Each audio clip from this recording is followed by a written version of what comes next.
So today I want to talk about perfectionism.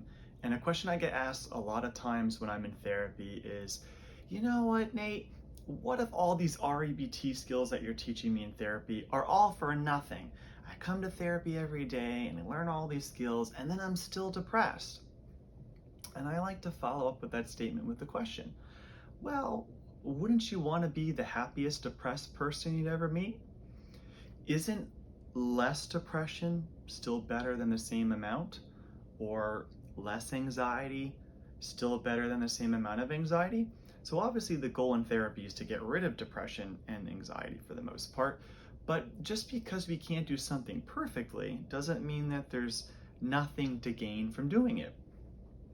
Another example I hear with perfectionism quite often is, Nate, I'm gonna start a new diet plan. I really wanna eat healthy. I wanna get my diet together and start feeling better. So starting tomorrow, I'm gonna start fresh. I'm gonna eat nothing but healthy food and everything's gonna be great.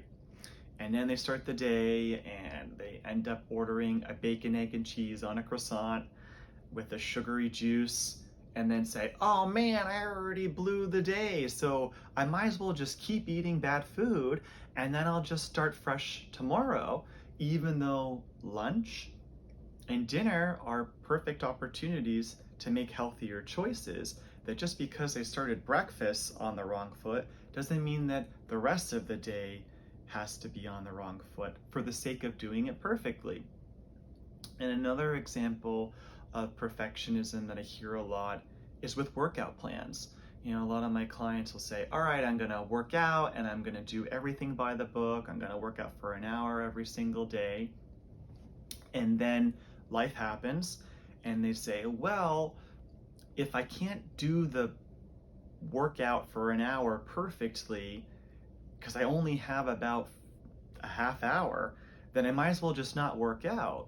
And so, don't you think that working out for 45 minutes or a half hour or an hour when you can do it is still better than not working out at all? So, wouldn't you rather follow a workout plan imperfectly, but then still doing some exercise, than if you were saying, well, I need to do it perfectly, or it's no use in doing it at all, and then working out 0% of the time?